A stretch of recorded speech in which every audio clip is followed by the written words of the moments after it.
MP Bhuvanagiri నియోజకవర్గం నుంచి ముగ్గురు పోటీ పడుతున్నారు కదా, ఎవరికి ఓటేదా అనుకుంటారు, ఎవరికి గెలిపిద్దాం అనుకుంటారండి ఈసారి?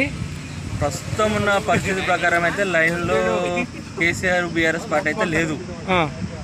ఏమున్నా ఇద్దరి మధ్యలో నడుస్తుంది. ఏది మన అక్కడ మోడీ, ఇక్కడ అధికారంలోనే ఈ పార్టీ. కానీ కాకపోతే ఈ అధికారంలో పార్టీ ఏమైందంటే ఆ రైతులకు ఇస్తాను 2 లక్షలు రుణమాఫీ చేయలే, ఆ 500 బోనస్ ఇస్తాను గది చేయలే, ఏమున్నా ఆడోళ్ళకి ఫ్రీగా ఇచ్చారు, కొట్లాడ పెట్టారు.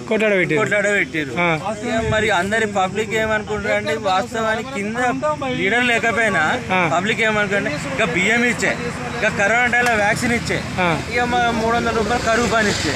అరే మోడీ గారికి ఎందుకు వేయొద్దు సార్ నియమ, అందరు దేశం ప్రపంచం మన దిక్కు వస్తుంది, ఈయనకి ఎందుకు వేయొద్దు అనే ఉద్దేశంతో యూత్ అయితే ఒక దిక్కురే. పబ్లిక్ అంతా అట్నే ఉండరా?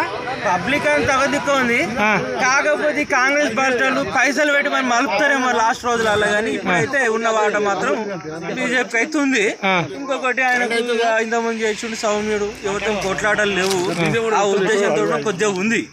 కానీ లాస్ట్ మూమెంట్ లో వాళ్ళని ప్రభావితం చేసి ఇప్పటి వరకు అయితే బీసీ యాంగిల్ లో మాత్రం బాగానే ఉంది. కామమల్లేష్ అయితే లేడే లైన్ లా, ఏమున్నా ఓసీ బీసీ అనే వర్షం కొద్దిగా నడుస్తుంది. ఇప్పుడు ఎవరు గెలుస్తారు? ఇప్పుడున్న పరిస్థితి ప్రకారం అయితే బుల్ నర్సరీ 2 లక్షల మెజార్టీ.